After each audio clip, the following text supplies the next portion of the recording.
اعوذ باللہ من الشیطان الرجیم بسم اللہ الرحمن الرحیم الحمد للہ رب العالمین ثم الصلاة والسلام سیدنا و نبینا و مولانا بالقاسم محمد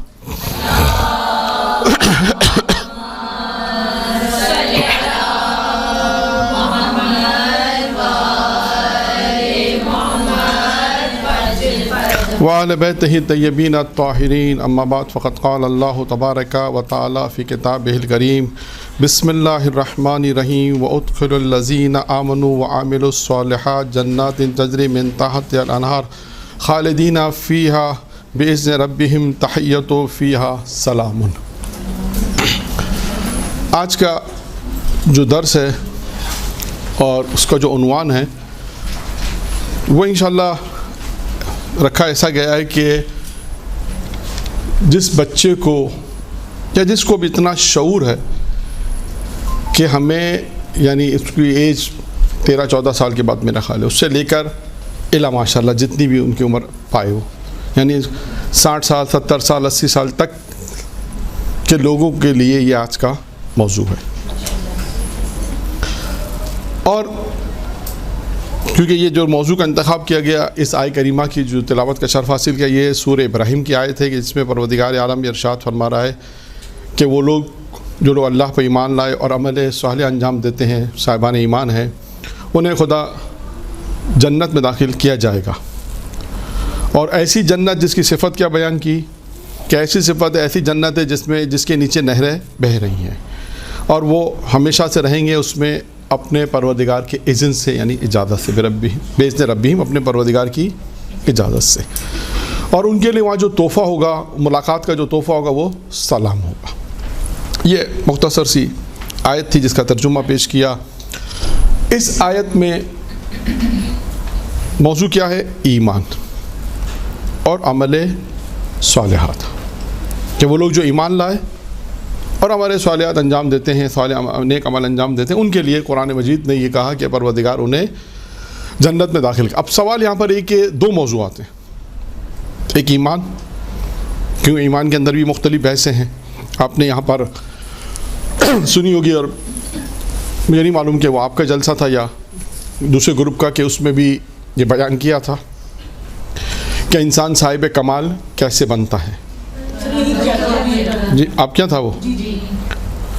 کتنی چیزیں تھیں جو انسان کو صاحب کمال بناتی ہیں؟ اب آپ کہیں گے یہ تو کہہ کے پھنس گئے ہم لوگ۔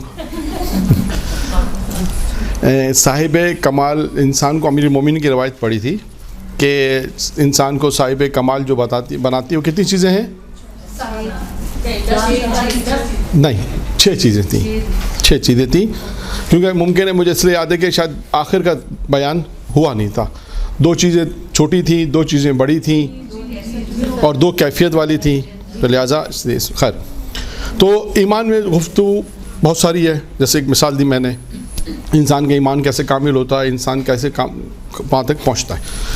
اب یہاں پر جو گفتگو ہے وہ ہے عمل صالحات کی۔ اچھا، اس کے بعد والا جو لیکچر ہے اس میں بھی یہ ذہن میں رکھیے گا، عمل صالحات کا ذکر آئے گا۔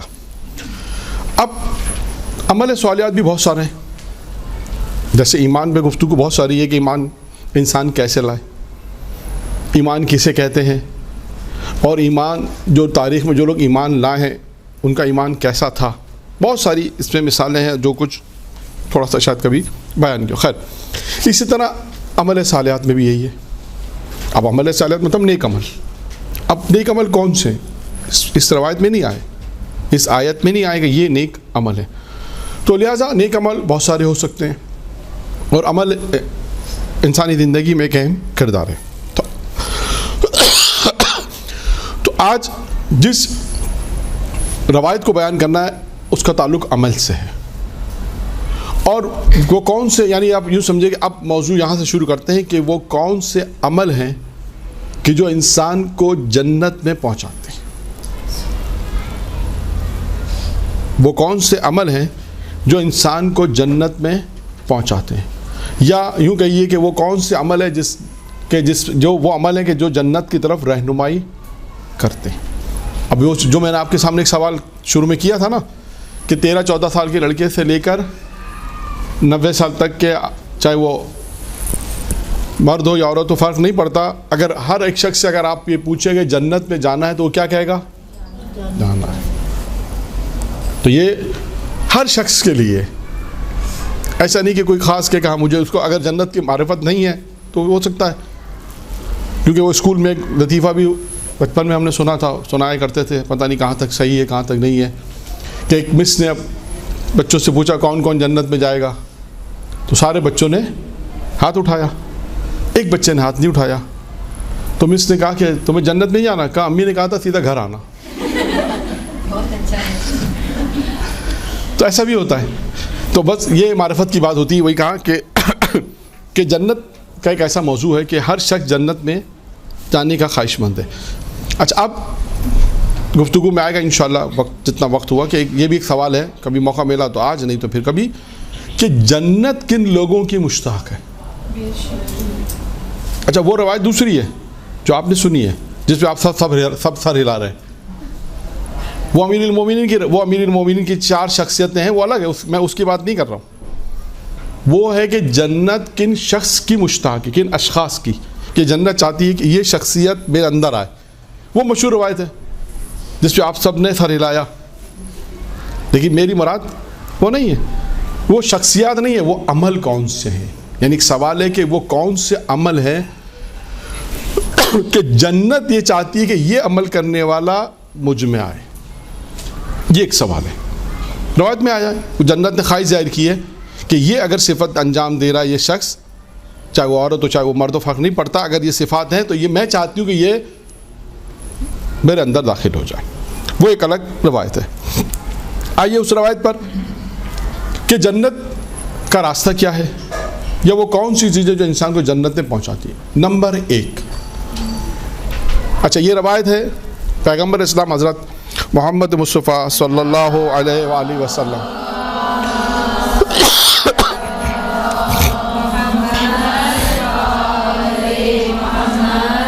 کہ ایک شخص اللہ کے رسول کی خدمت میں آیا اور اس نے یہی سوال کیا کہ آپ مجھے جنت کا راستہ بتائیں, یا وہ عمل بیان کریں کہ جو جنت کی طرف رہنمائی کرتی. اب اللہ کے رسول نے دیکھیے وہ کون سے عمل ہیں جو بیان کیے. نمبر 1, پہلا عمل بیان کیا, بھوکے کو کھانا کھلانا. اب یہ ظاہری اعتبار سے شاید ہو سکتا ہے کہ بہت چھوٹا عمل نظر آ رہا ہے, لیکن دیکھیں یہ وہ عمل ہے کہ اگر انسان کسی بھوکے کو اگر کھانا کھلائے تو پیغمبر کہتے ہیں کہ یہ شخص وہ ہے کہ جو یعنی وہ عمل ہے کہ جو انسان کو جنت میں پہنچاتا ہے. ایک. اب آئیے وہی روایت کہ جنت کن لوگوں کی مشتاق ہے, کن عمل کرنے والوں کی مشتاق ہے. اس میں پہلا عمل یہی ہے کہ جنت بھی ان لوگوں کی مشتاق ہے کہ یہ لوگ میرے اندر آئیں, کہ یہ لوگ وہ لوگ ہیں کہ جو بھوکے کو کھانا کھلاتے ہیں. 2 مورد ہو گئے. تیسرا مورد, خدا نے جناب موسیٰ سے سوال کیا کہ تم نے میرے لیے کیا کام انجام دیے. خدا نے جناب موسیٰ سے پوچھا کہ تم نے میرے لیے کیا کام انجام دیے. اب آپ بتائیے جناب موسیٰ کیا جواب دیں گے؟ نماز پڑھی, میں نے روزے رکھے. یعنی اگر یوں فرض کر لیں کہ اگر اللہ آپ سے پوچھے تو آپ کیا جواب دیں؟ اللہ پوچھے کہ بھائی بتا میرے لیے کیا کام کیا. واجبات کا ذکر کریں گے, نماز, دعا, تحریر, جو عبادات کی سب. جناب موسیٰ نے کوئی جواب دیا. جناب موسیٰ نے کہا کہ نمازیں پڑھی, روزے رکھے, عبادت کی, تسبیح, تحلیل, ساری عبادت. تو پروردگار نے کہا موسیٰ یہ سب چیزیں تمہارے کام آنے والی ہیں. یہ عبادت جنت میں تمہارے درجات کو بلند کریں گی, یہ تسبیح و تحلیل تمہارے مرتبے کو بلند کریں گی, یا یہ روزہ تمہارے عذاب کو روکے گا, یہ تسبیح و تحلیل, یہ سب چیز تمہارے کام آنے والی ہے. یہ بتاؤ تم نے میرے لیے کیا کام انجام دیے؟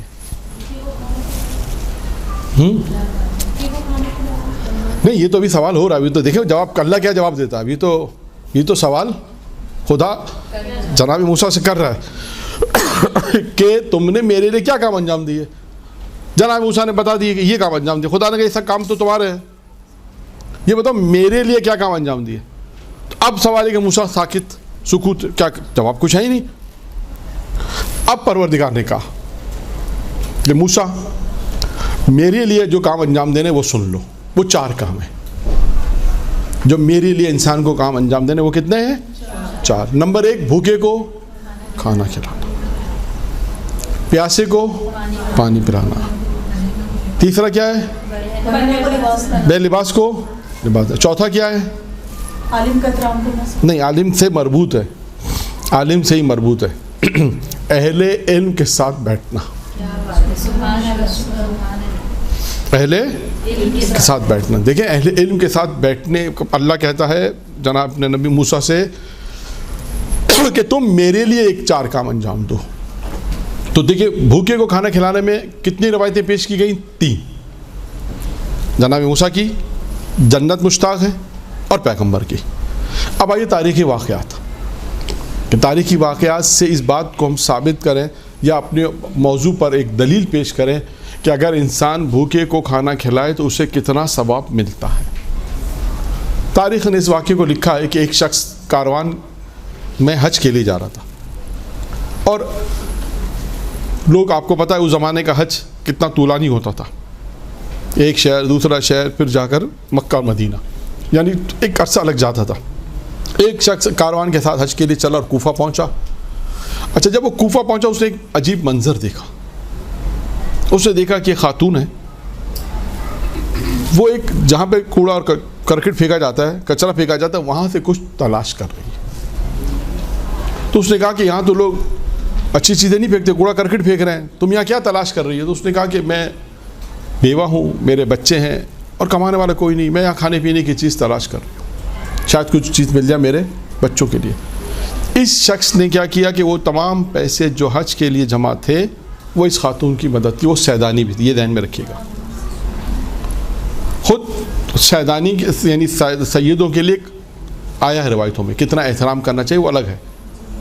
اس نے وہ تمام رقم جو ہے وہ اس سیدانی کو دے دی کہ تم اس سے اپنی مشکل کو حل کرو.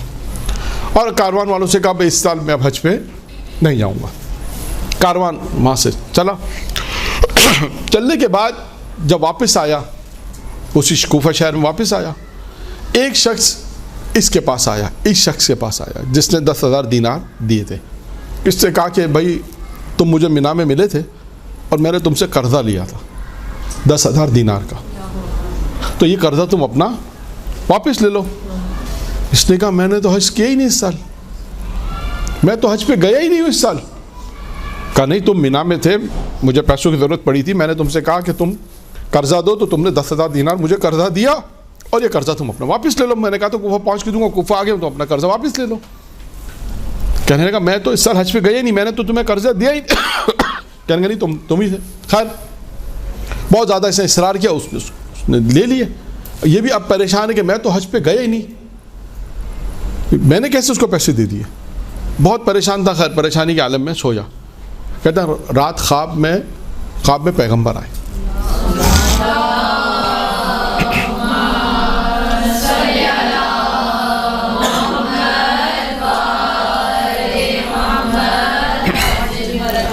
پیغمبر اسلام آئے اور آ کر اس سے کہنے لگے کہ ہاں تم اس سال حج پر نہیں گئے تھے, تم اس سال حج پہ نہیں گئے تھے, لیکن تم نے میری بیٹی کی جو مدد کی, اس کو جو 10,000 دینار دیے, اللہ نے تمہاری شکل میں ایک فرشتے کو خلق کیا جس نے تمہاری نیابت میں حج کیا, اور یہ وہی فرشتہ انسانی شکل میں تھا کہ جس نے اس کو 10,000 دینار قرضہ دیا.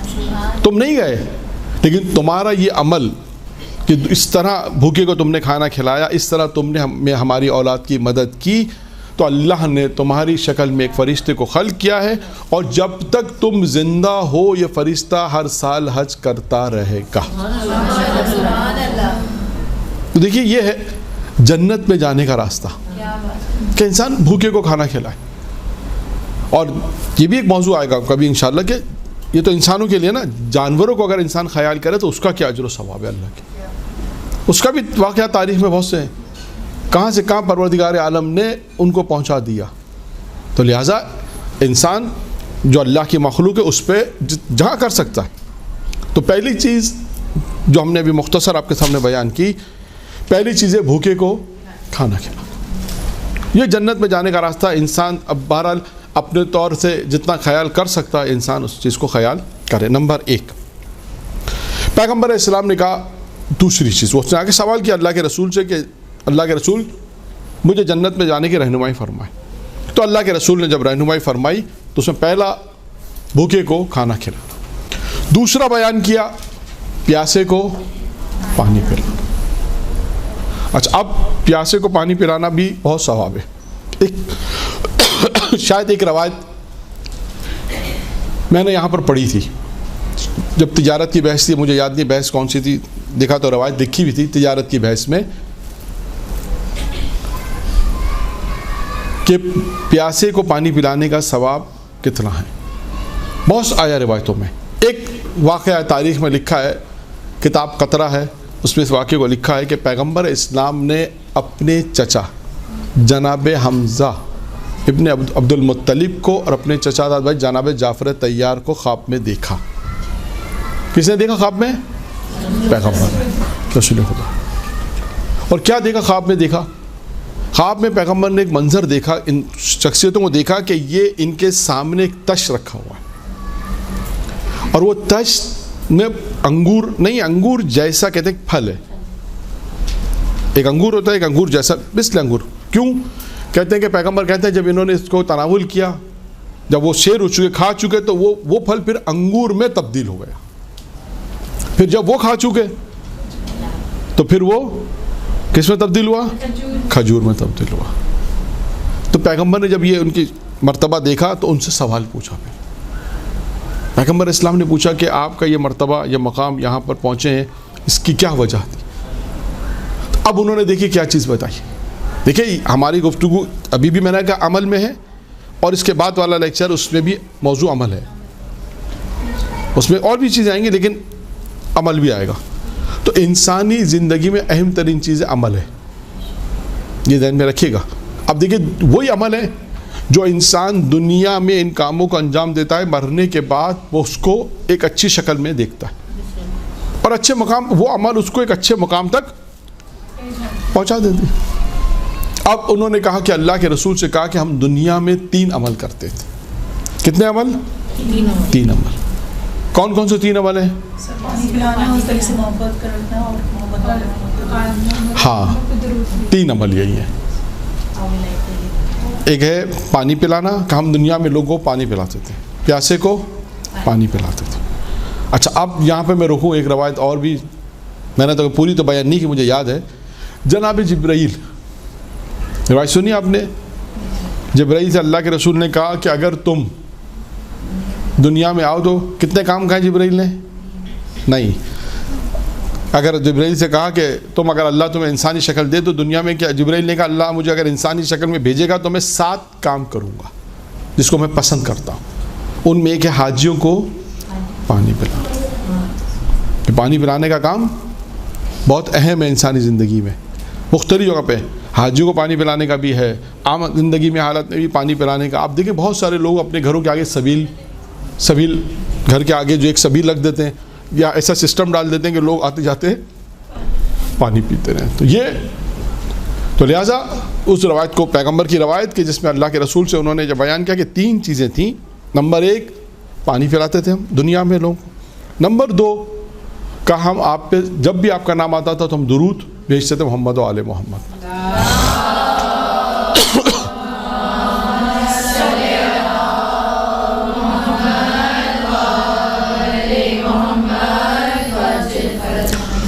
اور تیسرا تھا کہ آپ کے چچا داد بھائی علی بن ابی طالب کی محبت.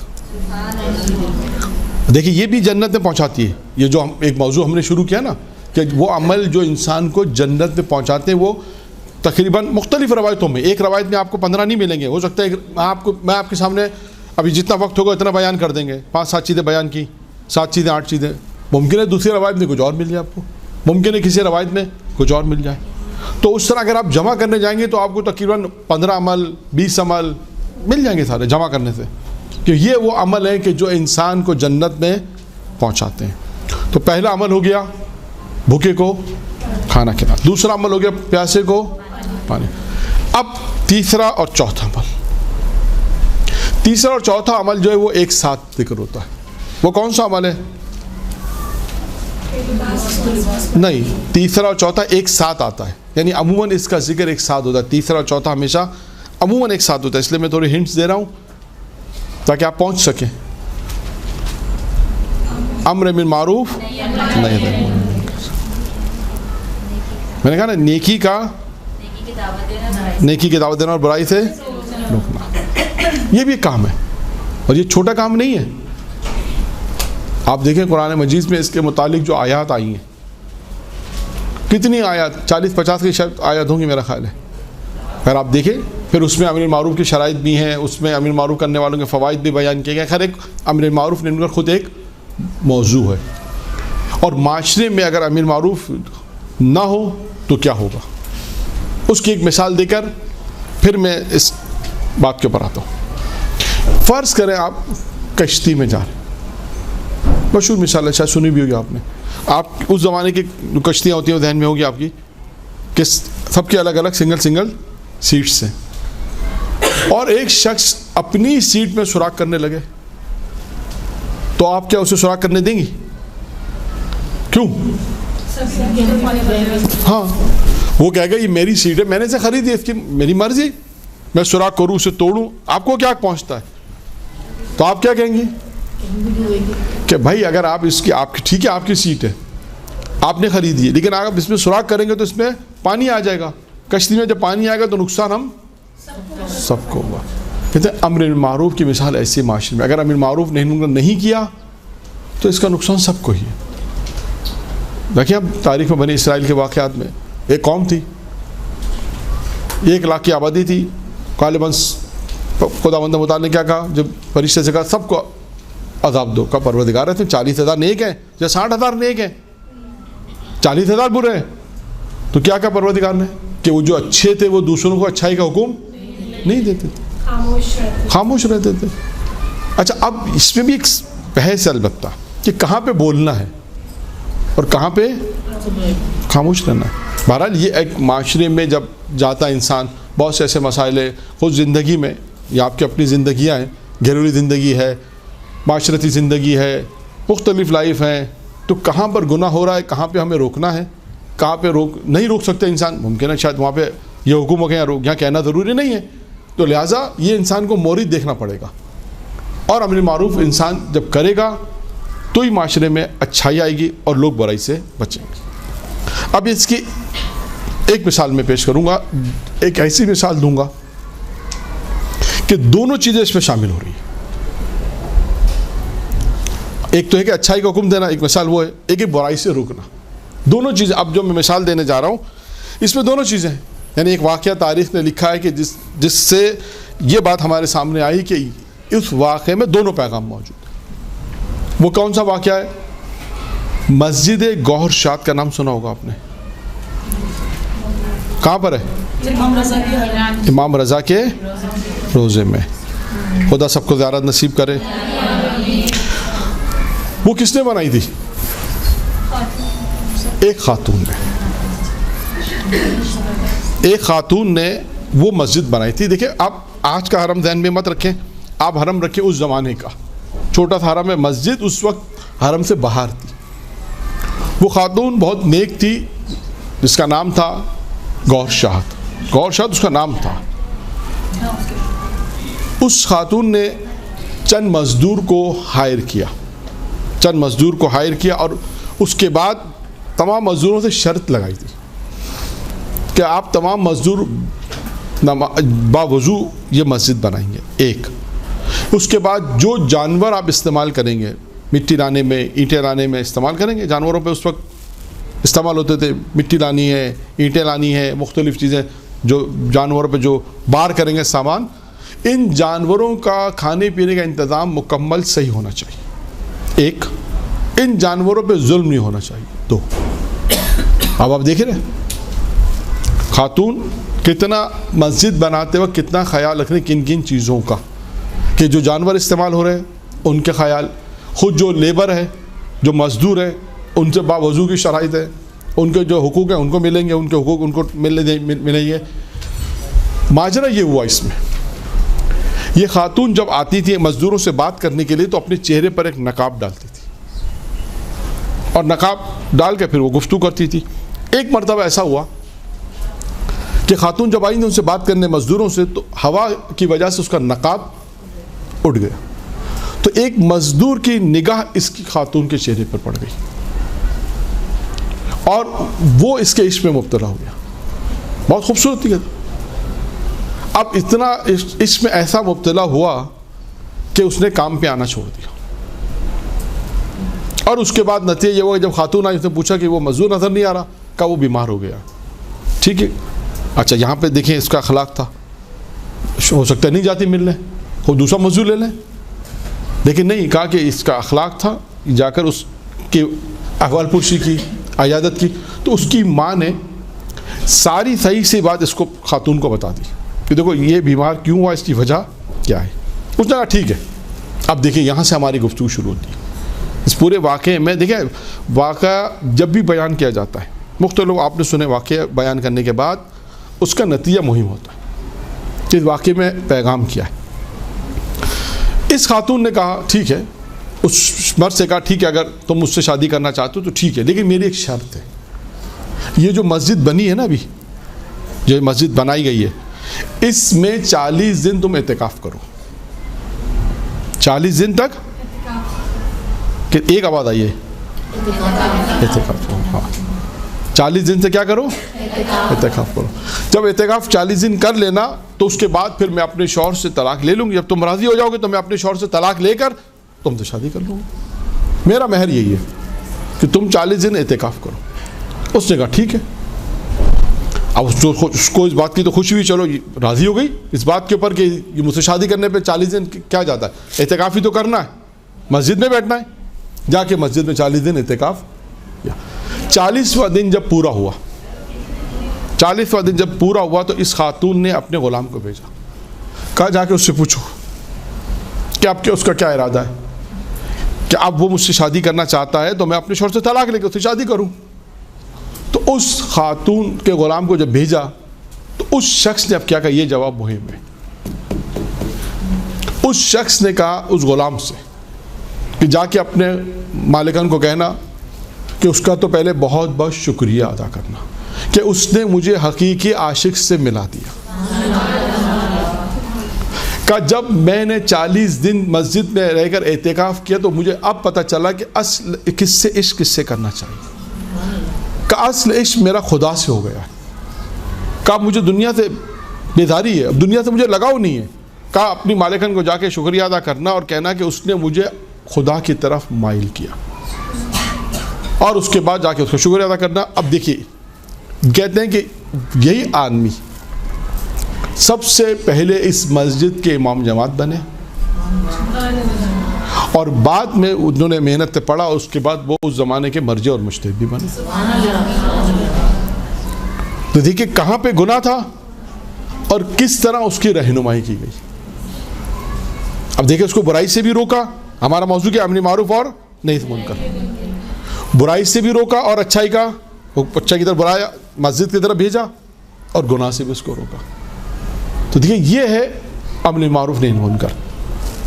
یہ میں نے ایک بہت چھوٹی سی آپ کے سامنے ایک مثال پیش کی ہے, کتنے تاریخ میں واقع. کیوں میرا اصل موضوع تو یہ کہ جنت میں جانے کا جو راستے ہیں وہ فہرست میں آپ کو گنوا دوں چند چیزوں کی, جن میں ایک ایک دو چیزیں آ رہی ہیں, تو میں آپ کو اس کا ایک آدھ واقعات بھی سنا دیتے ہیں تاکہ اس کی اہمیت تھوڑی سی اندازہ ہو کہ دیکھیں امر معروف کی اہمیت کیا ہے.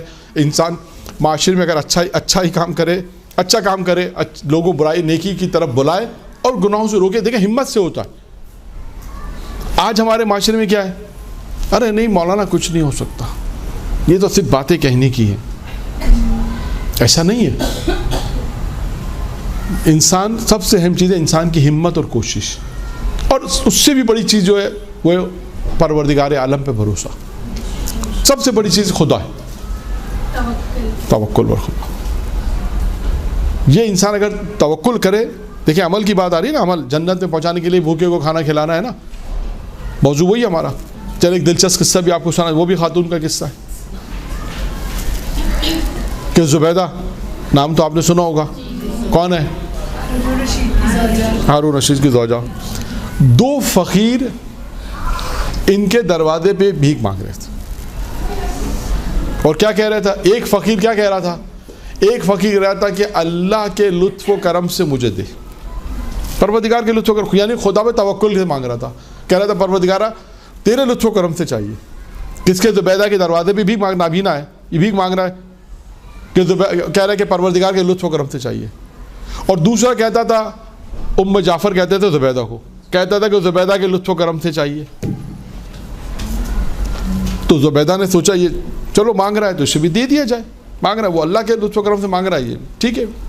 تو زبیدہ کیا کیا؟ زبیدہ نے یہ جو فقیر جو زبیدہ کے نام پر مانگتا تھا، روزانہ 10 دن تک ایک مرغہ انفاق کیا. تو فقیر ہے، اور اس مرغے کے اندر سونے کا ایک سکہ رکھا، مرغے کے شکم میں ایک سکہ رکھا تاکہ اس غریب کی مدد بھی ہو جائے جو مانگ رہا ہے. اس کو دیا، اور اس غریب کو بھی کچھ نہ کچھ دے دیتی تھی. جو دوسرا جو اللہ کے لطف و کرم مانگا اس کو بھی کچھ نہ کچھ تھوڑا بہت دے دیتی، لیکن اس کو زیادہ دے رہی تھی اس لیے کہ یہ مجھ سے مانگ رہا ہے. دیکھیں انسان ہوتا نا، یہ اس واقعے میں ایک بہت چیز یہ کہ انسان اپنے آپ کو بڑا جب سمجھنے لگتا ہے، یہ اللہ اس کو پھر درس بھی سکھاتا ہے. کبھی انسان اپنے آپ کو بڑا نہیں سمجھے کہ میرے نام سے مانگ رہا ہے، میرے اپنے آپ سے کہا یہ چلو مانگ رہا ہے اسے دے دیا جائے. روزانہ ایک مرغہ بھیجا، اس کے شکم میں ایک سونے کا سکہ. 10 دن تک ہو گئے. پھر زبیدہ نے کہا یہ روز مانگتا ہے، 10 دن تک تو اس کو دیا، اتنا مالدار کر دیا، سونے کا ایک سکہ دیا اتنا، پھر بھی یہ مانگ رہا ہے. تو فقیر کو بلایا، کہا کہ تمہیں اتنی دولت دی، اتنا مال دیا، اس کے باوجود تو تمہارا دل نہیں بھرا. تم روز آ کے 10 دن تک تو تمہیں دیا، اس کے بعد بھی تم آ کے مانگ رہے ہو. تو کہنے لگا کون سی دولت؟ کون سی دولت آپ نے دی ہے؟ کہا جو مرغہ میں تمہیں دیتی تھی اس کے شکم میں ایک سونے کا سکہ ہوتا تھا، 10 دن تک 10 سونے کے سکے تمہیں دیے ہیں. کہنے گے مجھے کیا پتا. کہا مجھے تو مرغہ اچھا نہیں لگتا تھا. کہا میرا جو پڑوسی فقیر تھا اس کو 2 درہم میں روزانہ بیچ دیتا تھا جو تم مرغہ دیتی تھی. تو اس کے بعد زبیدہ کو اس بات کا احساس ہوا کہ اللہ کا لطف و کرم کیا ہوتا ہے. یہ ہے پروردگار. کہا نا توکل کرو اللہ پر. تو انسان جب پروردگار عالم پہ توکل کرے گا، اللہ کے لطف و کرم سے مانگے گا، تو پروردگار کو پتا ہے کہ اس کو کس طرح دینا. درود پڑھے محمد و آل محمد.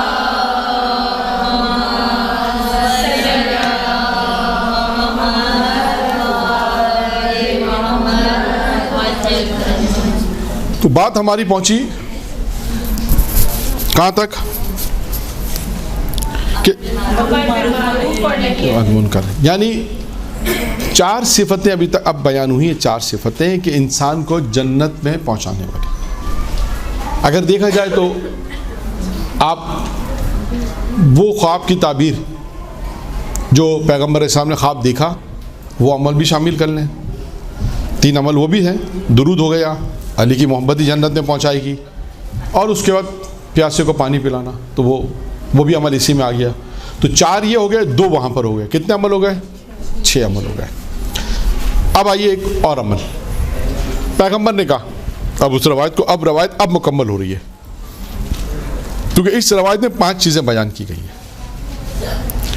پیغمبر نے کہا کہ اگر تم یہ 4 کام نہیں کر سکتے. کون سے 4 کام بیان کیے؟ بھوکے کو کھانا کھلانا، پیاسے کو پانی پلانا، امر معروف اور کہ اگر تم یہ 4 کام نہیں کر سکتے تو پھر ایک کام اور کرو. وہ 5واں اور آخری کام. وہ کیا کام ہے؟ وہ جانتے کیا کام ہے؟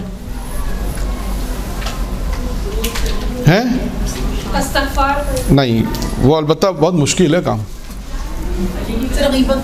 ہاں، زبان سے اس کو پیغمبر نے کہا اپنی زبان کی حفاظت کرو، اپنی زبان کو کنٹرول کرو. یہ ہے 5ویں چیز جو انسان کو جنت میں پہنچائے گی. 5ویں چیز کیا ہے؟ زبان پہ کنٹرول. یہ انسان اگر اپنی زبان پہ کنٹرول کر لے تو انسان کہاں سے کہاں پہنچ جائے گا. وہ 7 بہو والا جھگڑا تو آپ نے سنا ہی ہوگا، بہت سے قصے ہیں نا 7 بہو والے. ایک دیکھیں ہوتا ہے، یہ معاشرہ ہے، سب کچھ ہے، امکانات سب کچھ ہیں، گفتگو ہوتی ہے، واقعات بیان ہوتے ہیں، اور سب سے اہم چیز یہ ہوتا ہے کہ ان واقعات سے انسان درس کیا لیتا ہے. یہ مہم ہے. اب ہوتا یہ کیا تھا کہ ایک ساس نے کچھ کہہ دیا، بہو نے کچھ کہہ دیا، وہ جھگڑا شروع ہو جاتا ہے. ایک خاتون بہو تھی, وہ ایک عارف کے پاس, ایک عالم کے پاس آئی کہ بھائی یہ مسئلہ ہے, کیا کروں؟ تو اس نے دیکھا ایک عمل بیان کیا. اس نے کہا جب تمہاری ساس تمہیں کچھ کہے نا تو پانی میں دے رہا ہوں, اسے دم کر کے اپنے منہ میں رکھ لینا. پانی دے رہا ہوں, اسے دم کر کے اپنے, پینا نہیں ہے, پئیں گے تو مسئلہ ختم ہو جائے گا, پینا نہیں ہے, کیا کرنا ہے اپنے منہ میں رکھنا ہے. اس نے بولا ٹھیک ہے, تو بہت اچھا عمل ہے, تو کوئی مشکل کام ہی نہیں دیا. عارف نے بہت اچھا عمل بتا دیا. کبھی کچھ سانس نے کہا پانی دم کیا اور رکھا منہ میں, اب سانس بولے جا رہی ہے, سنے یہ کیسے بولے پانی منہ میں. تو نتیجہ کیا ہوا؟ چپ رہنے کی وجہ سے نتیجہ کیا ہوا کہ اب یہ کچھ دیکھیں, جھگڑا ہمیشہ کب بڑھتا ہے؟ جب کچھ کا سامنے کچھ کا, سامنے کچھ کا, جھگڑا بڑھتا چلا جاتا. تو ایک دفعہ کر کہا, اب اس نے جواب نہیں دیا, ایک جملہ پھر کہہ دیا ہوگا, پھر جواب نہیں آیا, کہانی ختم, جھگڑا ہی ختم ہو گیا. تو اب جھگڑا جب ختم ہو گیا تو عارف کے پاس گئے, اس نے پوچھا, عارف سے پوچھا مسئلہ سارا کیا, ہمارا تو جھگڑا بہت جلدی ختم ہو گیا. تو عارف نے پھر اسے سمجھایا کہ دیکھو جھگڑا ہوتا ہے آمنے سامنے بولنے سے, تو لہذا ہم نے تمہیں ایسا عمل بتایا کہ تم بول ہی نہیں سکو. اور اس نتیجے میں بات سمجھ میں آ گئی کہ جھگڑا یہ تھی. تو یہ زبان ہے جو انسان کو دیکھے کہاں سے کہاں پہنچا دیتی. خدا نہ خاصا کوئی اگر یہ خود پیغمبر کی روایتوں میں ہے کہ جہنم میں جانے والوں کی جو کثیر تعداد ہوگی اس کی وجہ ان کی زبان ہوگی. تو لہٰذا اب آئیے جناب لقمان کے اپنے بیٹے کو وصیت. جناب لقمان نے بھی اپنے بیٹے کو وصیت کی. بہت مختصر بیان کر رہا ہوں صرف تاکہ آپ اسے کوٹ کر لیں, باقی تفصیلات پھر کبھی آئیں گی, کیونکہ میرے موضوع سے متعلق اس لیے میں بیان کر رہا ہوں. اس میں تقریباً بہرحال ایک چیز تو ہمارے موضوع سے متعلق ہی. بڑے کام کیجیے, جناب لقمان کے دلچسپ قصے بھی ہیں, نصیحتیں بھی اپنے بیٹے کو, جن میں سے اپنے بیٹے سے کہا کہ دیکھو 4 چیزوں کی حفاظت. نمبر 1 زبان, جو ہمارے موضوع سے متعلق ہے, کہ اپنی زبان کی حفاظت کرو. یہ آپ کو ہر معصوم کے تقریباً اقوال میں ملے گا, ہر معصوم کے تقریباً اقوالات, کہ اپنے کردار کی حفاظت کرو, زبان کی حفاظت کرو, دوسروں کے اچھا سلوک کرو. یہ انسان صرف نہیں کہ پڑھ لے سن لے کہ تو روزانہ روٹین میں تو مولانا بھی پڑھتے ہیں, ہم لوگ بھی سن لیتے ہیں, چلو بھائی یہ تو نہیں. سب سے اہم چیز پریکٹیکل لائف میں ہے کہ سننے کے بعد دعا کریں پروردگار اس پہ عمل کرنے کی توفیق دے. تو خیر, جناب لقمان نے اپنے بیٹے کو وصیت کی. پہلی وصیت کیا ہے؟ اپنی زبان کی حفاظت کرو. دوسری وصیت کی کہ اپنی نگاہوں کی حفاظت کرو نامحرم سے, نگاہوں کو نیچے رکھو, نامحرم سے حفاظت کرو. اور تیسری وصیت کی بدگمانی نہ کرو. معاشرے میں کتنے ایسے فساد ہیں کہ جو بدگمانی سے ہوتے ہیں. اچھا بدگمانی کیسے ہوتی ہے؟ کوئی نہیں بتا سکتا. نہیں, یہ تو خیال تو ہے, لیکن اس کے دیکھیں بدگمانی عموماً کیسے ہوتی ہے. آپ نے کہا اچھا فلاں اس کے گھر گیا تھا یا اس کے گھر گئی تھی, بس یہ بات اسی نے کہی ہے, جسے کہتے ہیں بدگمانی. اس کو پتہ بھی نہیں ہوگا, اس کے وہم و گمان بھی نہیں ہوگا کہ یہ بات اس نے کہی ہے نہیں کہی ہے. ہم اپنی طرف سے ایگزیوم کرتے ہیں کہ ہاں یہ شادی میں ان کی ملاقات ہوئی ہوگی, ہاں یہ ان کی ملاقات, یہ بات حتماً انہوں نے کہی ہے, ہاں بس یہ ہے بدگمانی. اب بہت سے لوگ ہوتے ہیں کسی کے گھر گئے, کچھ دیکھا, بس فوراً بدگمانی کی گئے, جبکہ روایت میں کیا ہے؟ 70 مرتبہ گمان کی روایت. وہ ایک الگ ہے. ایک اور روایت میں پیغمبر کی روایت ہے کہ پیغمبر فرماتے ہیں کسی کے منہ سے شراب کی بو بھی آئے نا, تب بھی یہ تصور کرو کہ اس نے کلی کی ہوئی پی نہیں ہوگی. آپ سوچیں کہاں تک لا کے چھوڑا ہے, یوں اپنے الفاظ میں کہاں پہ لا کے چھوڑا کہ اگر کسی کے منہ سے آپ خدا نہ خاصا شراب کی بو آ رہی ہے, ہم تو فوراً ابھی شراب کی بوتل, کیا بعض لوگ کہتے ہیں, اب کسی نے بتایا, کسی بہرحال یہ ریکارڈ بھی ہو رہا ہے, خیر بہرحال نہیں, کہ کسی کی گاڑی کسی ایسی جگہ پہ دیکھی جہاں شراب خانہ تھا, وہ کسی سے کو ملنے آئے تھے, اچھا اس کا مطلب یہ وہاں آئے تھے, اس کا مطلب یہ اندر بیٹھے ہوئے. فوراً انسان حساب کتاب بدگمان نہیں. کتنے ایسے واقعات ہمارے سامنے ہوئے ہیں. ہم تو ہو سکتا ہے کہ بہت سی باتیں ہیں آپ کے وہم گمان میں نہیں, کوئی آپ کے متعلق اتنی بدگمانیاں لے کے بیٹھا ہوا ہے, ہوتا ہے. تو اس سے پوچھو بھائی کم سے کم آگے آپ ہم سے تو پوچھ لے, آپ اپنے طور سے بدگمانی کر کے بیٹھے ہوئے. تو یہ بدگمانی بہت خطرناک. اس کا اچھا بدگمانی کا علاج کیا ہے؟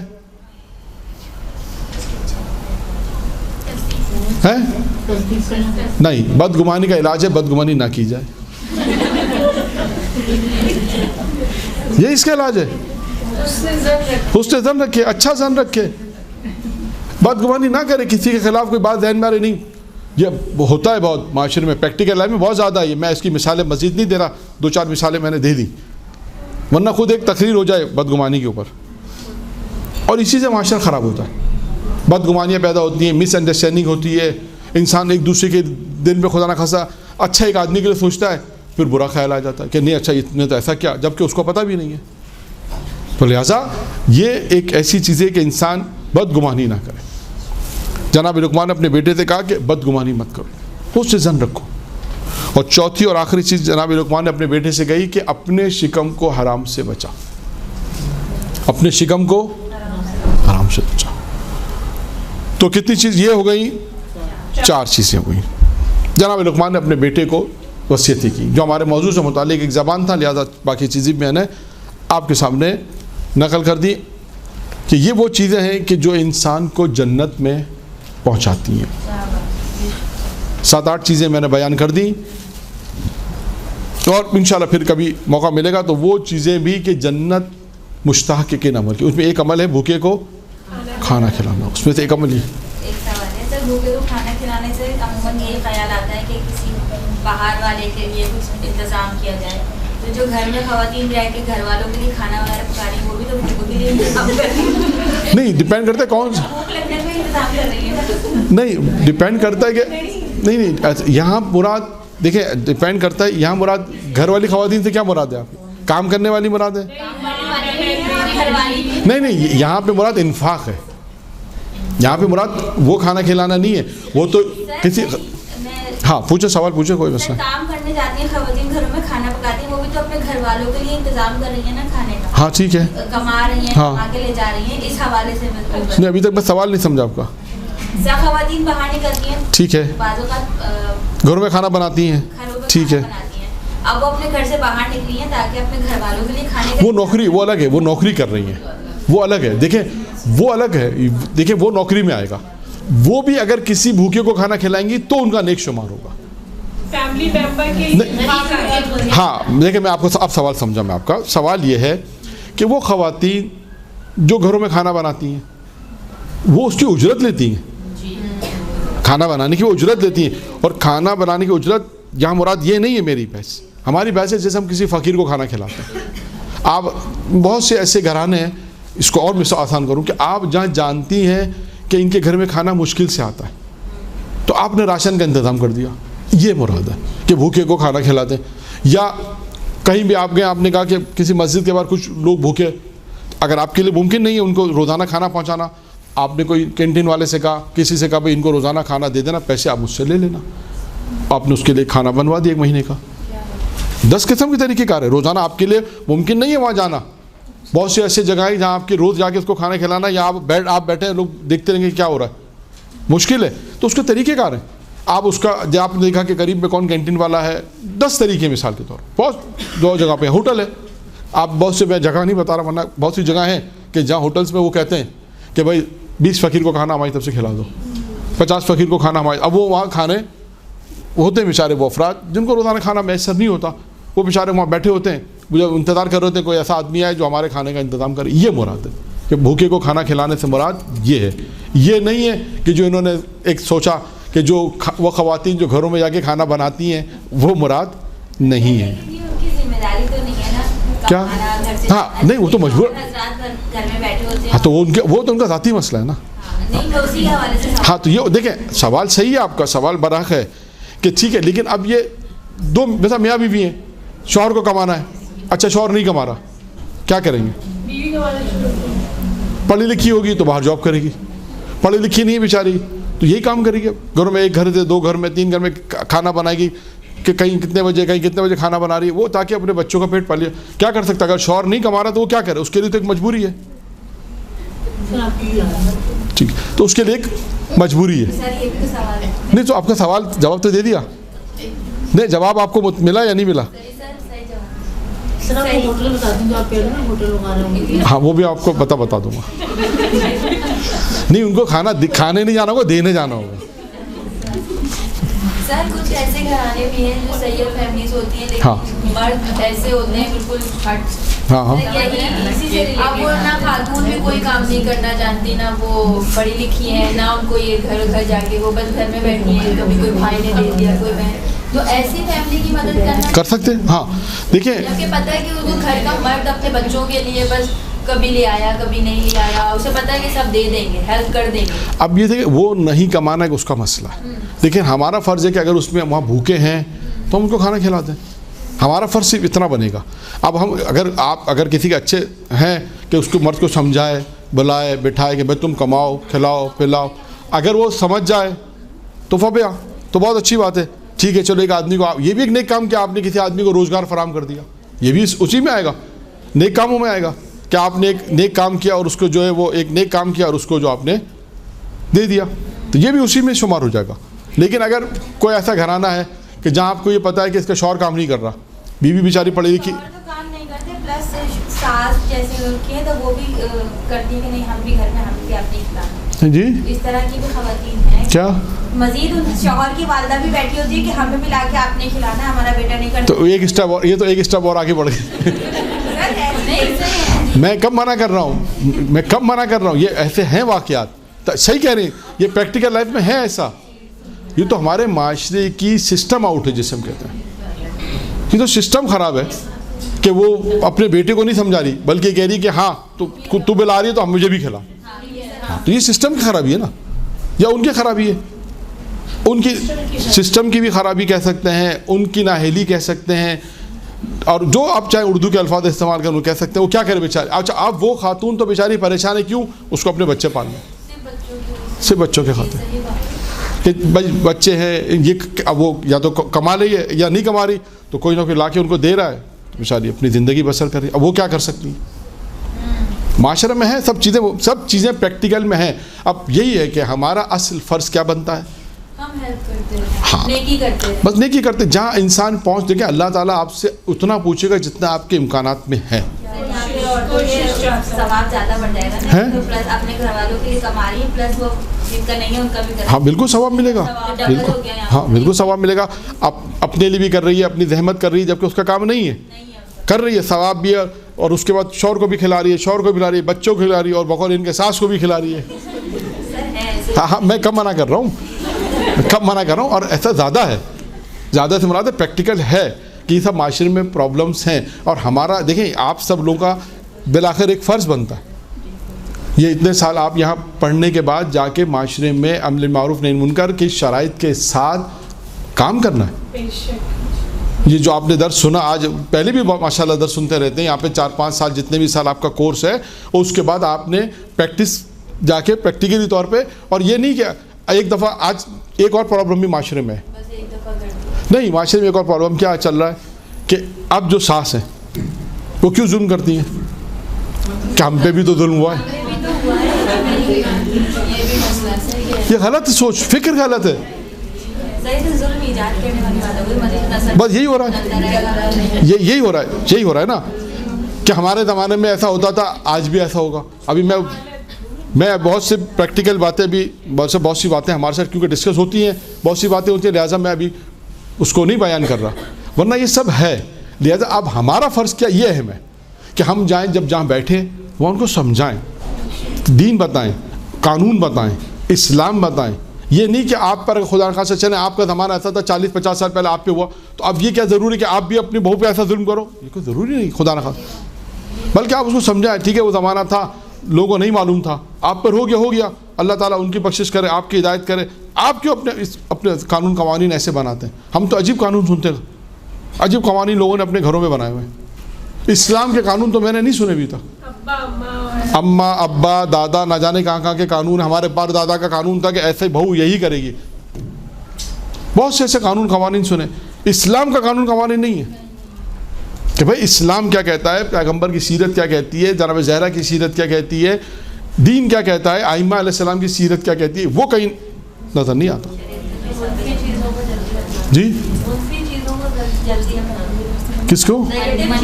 نہیں تو اس کی وجہ اس کی میں نے عرض کیا نا کہ ہم لوگوں نے ہمت نہیں کی. میں آپ ایک منٹ میری ایک بات غور سن لیں. اس کی یہ کہہ رہے ہیں کہ نیگیٹو کو ہم لوگ اپناتے ہیں. اس کی وجہ کیا ہے کہ ہم لوگوں نے جا کے شاید یہ کہہ دیا ہم نے اتنا کام بھی نہیں کیا, ان کو اتنا سمجھایا نہیں یا اتنا ہمت نہیں کی کہ یہ غلط ہو رہا ہے.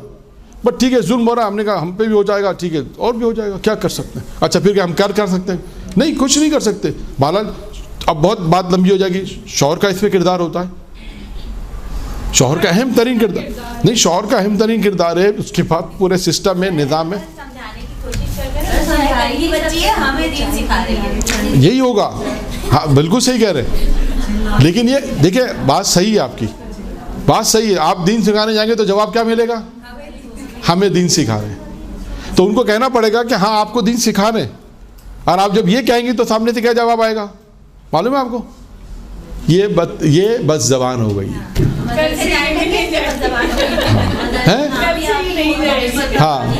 ہاں لیکن اس دیکھیں وہی ہے امر معروف کے لیے. دیکھیں امر معروف کے لیے اہم ترین چیز کردار ہے. ادھر امر بالمعروف کی پریکٹیکل باتیں ساری. امر بالمعروف کے لیے پریکٹیکل کام کرنا ہے, پریکٹیکلی طور پر. اگر خدا نخواستہ آپ نے بد تہذیبی, بد اخلاقی کچھ بھی کیا ایسا تو نہیں مدرسہ بدنام ہوگا. آپ کو بھی برا کہیں گے مدرسے کو, کیا سیکھا 5 سال میں, یہی کچھ سیکھا ہے, ایسے جواب. تو آپ نے اپنے کردار کو ایسا رکھنا ہے جیسا معصومین نے بیان کیا. ٹھیک ہے, آپ کو پتا ہے کہ یہ اس وقت جو میں جس مراحل سے گزر رہی ہوں مشکل ہے, اور شوہر بھی کہتا ہے ٹھیک ہے یار برداشت کر لو, کیا کرتے ہیں, کیا کر سکتے ہیں. یہی ہوتا ہے. کیا ہے اماں بوڑھی ہے نہیں سمجھتی, کیا کریں, یہ بھی کہنا پڑتا ہے. ہاں اب تو اور آسان ہو گیا مسئلہ. اب تو اور آسان ہو گیا مسئلہ. ان کو سمجھانا تو اور آسان ہے. پھر تو سمجھانا زیادہ آسان ہے. اگر ینگ ہے تو سمجھانا زیادہ آسان ہے. خیر یہ سب چیزیں دیکھیں میں نے پہلے بھی کہا کیونکہ بہت سی چیزیں پریکٹیکل ہماری یہ درس اصل اس کے ہدف کیا ہے. اس کا اصل ہدف یہی کہ آپ جہاں معاشرے میں بیٹھے, جیسے آج کل اب شادی کے جو سیزن شروع ہو رہے ہیں اس میں آپ اگر جہاں جا سکتی ہیں وہ جانے کے بعد اپنا احتجاج کوٹ کرائیں کہ ہاں یہ اگر صحیح نہیں ہے تو جہاں بہت سی ضروری نہیں ہے جا کے ہنگامہ کریں, پورا ٹولہ آ رہا ہے ہنگامہ کریں, نہیں ایسا نہیں کرنا ہے. نہیں بائیکاٹ بھی نہیں کریں, بائیکاٹ بھی کرنے کی ضرورت نہیں. دیکھیں اچھا نہیں مجھے مسئلہ نہیں ہے. دیکھیں میرے وہاں تو چائے پئیں گے تھوڑی دیر پھر آ جائیں گے دوبارہ. ٹھیک ہے, ایک درود پڑھتے محمد والے.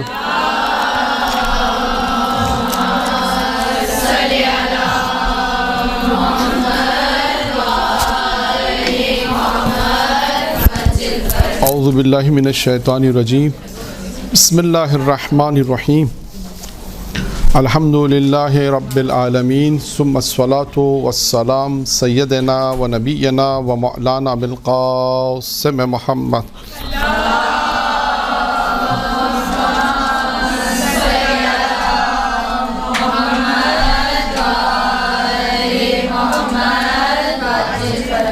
وآل بیت طیبین الطاہرین. اما بعد فقد قال اللہ تبارک و تعالی فی کتابہ الکریم. بسم اللہ الرحمن الرحیم. من عمل صالحا من ذکر او انثی وہو مؤمن. قرآن مجید کی یہ سورہ نحل کی آیت کا ایک ٹکڑا ہے کہ جس میں اللہ یہ ارشاد فرما رہا ہے کہ من عمل صالحا, کہ وہ جس نے نیک عمل انجام دیا. عمل 96 غالباً, میں نے ادھر کوٹ نہیں کیا ہوا لیکن غالباً سورہ نحل کی 96 ہے کہ جس میں اللہ یہ ارشاد فرما رہا ہے کہ جو شخص بھی نیک عمل کرے گا, جو کوئی بھی نیک عمل کرے گا, من ذکرین او انثی, چاہے وہ مذکر ہو چاہے وہ مؤنث یعنی چاہے وہ مرد ہو چاہے وہ عورت ہو, فہو مومن, وہ مومن ہے. پھر اس آیت کا جو اگلا حصہ ہے اس میں پروردگار عالم نے یہ نیک عمل کرنے والوں کا اجر بیان کیا ہے کہ پروردگار کہتا ہے مجھے پاکیزہ حیات دیں گے, اس کا جو اجر و ثواب ہے وہ ہم اسے بہترین دیں گے جو وہ انجام جن کاموں کو وہ انجام ادا دیتے ہیں, جن کام کو وہ انجام دیتے ہیں. ٹھیک ہے, میں نے عرض کیا تھا شروع میں بھی آپ کے سامنے کہ ابھی کا جو دوسری سیشن کا جو موضوع وہ بھی عمل کے اعتبار سے ہے، لیکن تھوڑا سا مختلف ہے کہ یہ اس آیت میں بھی عمل پہ گفتگو ہوئی کہ جو بھی عمل انجام دے، لیکن بیان نہیں کیا یہاں پر بھی عمل کو بیان نہیں کیا کہ کون سے عمل ہے۔ عمل ہے صالح کا کہ نیک عمل۔ اسی طرح اب ہم بہت سے قرآن کی آیتوں میں دیکھیں کہ نیک عمل بھی بیان کیے گئے ہیں کہ وہ کون سے نیک عمل ہیں، بہت سی جگہوں پہ بیان کیے گئے ہیں۔ یعنی یہاں پر پروردگار عالم نے نیکی انجام دینے والے مرد اور عورت کو مومن کہا، اور اس کے بعد انہیں یہ کہا کہ ہم ان کو حیات طیبہ دیں گے اور اس کے بعد بہترین اجر دیں گے۔ اس آیت میں بھی ہماری گفتگو عمل کے اعتبار سے، لیکن مختلف جہت ہوگی۔ کون سے عمل ہیں پھر وہی سوال آئے گا، لیکن یہاں پر ایک روایت بیان کرنی ہے۔ روایت ہے چھٹے امام جعفر صادق علیہ الصلوۃ والسلام۔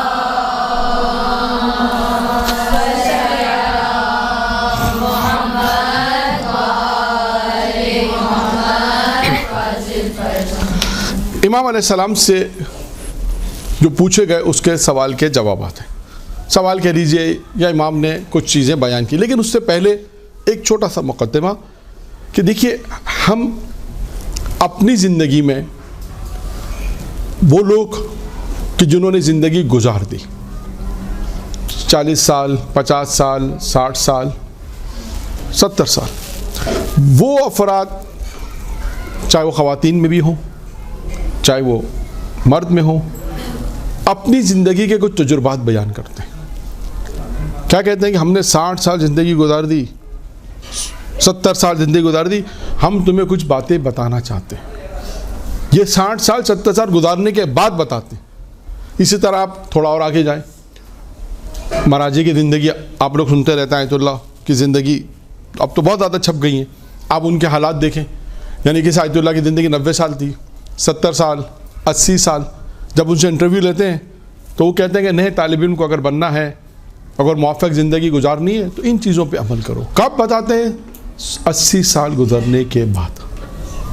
وہ کہتے ہیں اب یہ اصول ہے، اب ہم نے تو گزار دی اصول۔ انہوں نے جب سیکھے اپنی زندگی میں، کچھ چیزیں ان کو سکھائی گئیں، کچھ چیزیں ان پر پڑھی، مثلا کچھ چیزیں انہوں نے روایتوں سے، یعنی آپ دیکھیں کہ انسان وہ لوگ جنہوں نے زندگی گزار دی، اس کے بعد جب آپ ان سے انٹرویو لیں یا ان سے پوچھیں، میں نے عرض کیا کہ اب تو بہت سے آیت اللہ کی زندگی انٹرویو چھپے ہیں، زندگی نامے چھپے ہیں، اس میں انہوں نے بتایا ہے۔ اچھا سب نے ایک جیسا نہیں بتایا کہ سب نے کہا یہ 5 چیزیں ہیں، 4 چیزیں کر لو، 8 چیزیں، نہیں، ایسا نہیں ہے۔ آپ دیکھیں سب کی زندگی کے الگ الگ تجربات ہیں۔ اچھا انہوں نے کیا کہا کہ بھائی ہم نے اتنا عرصہ زندگی گزار دی، اب تم ان اصولوں پہ عمل کر لو۔ 4 اصول بتا دیے، 5 اصول بتا دیے، اس کو اصول کا نام دے دیں۔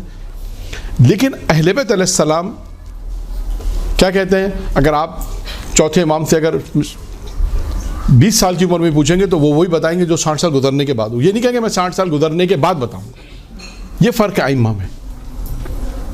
اب آج کا جو سوال ہے اس کا جواب کیا تھا؟ چھٹے امام سے کسی نے جب سوال پوچھا کہ آپ کی زندگی کے اصول بیان کریں، تو امام نے اپنی زندگی کے 4 اصول بیان کیے۔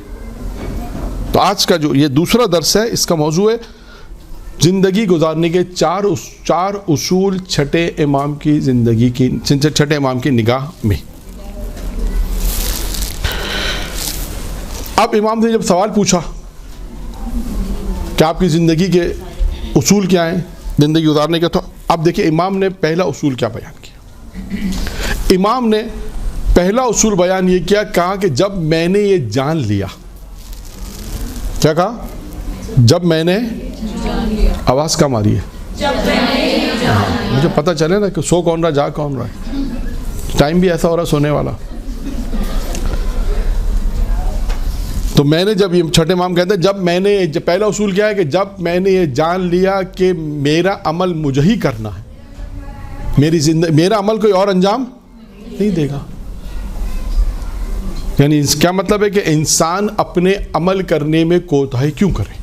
جو فرائض میرے ہیں، نماز آپ نے پڑھنی ہے، روزہ آپ نے رکھنا ہے، حج آپ نے کرنا ہے، جتنی عبادت ہے وہ آپ نے کرنی ہے جو آپ سے مربوط ہے، اچھا اب یہاں پر ایک چیز میں اور کہوں آپ سے, کبھی شاید آپ نے غور نہیں کیا ہوگا کہ انسان کا عمل کتنے لوگوں سے مربوط ہوتا ہے. سوال ہے, ایک عام انسان کا عمل کتنے لوگوں سے مربوط ہو سکتا ہے؟ کتنے لوگوں سے؟ گھر والوں یعنی مثلا مثال دیں. نہیں, ہاں ٹھیک ہے, اور ماں باپ, اولاد, ہاں ٹھیک ہے, اور بہن بھائی, وہ تو پڑوسی, ٹھیک ہے. اور دیکھیں اس کو ہم کہہ سکتے ہیں, اس کو ایک جملے میں کہوں کہ ہمارا عمل دوسروں سے متعلق ہے. دوسروں سے متعلق میں سارے افراد آ گئے, اور ہمارا عمل صرف انہی سے متعلق ہے. اور کتنے لوگ ہیں؟ اور سب سے مین ہے اللہ اور رسولوں سے. وہ تو ہے جو عمل آپ کر رہے ہیں وہ تو اللہ کے لیے ہی ہے. معاشرہ بھی آتا ہے. جی معاشرہ بھی ہاں, جم اجتماع چلیں, وہ ایک اور چلے, ایک اور سمت ہم اس کو بھی کر سکتے ہیں. اور اپنے لیے سب سے زیادہ انسان کو جو فائدہ پہنچتا ہے اس کی اپنی ذات ہے.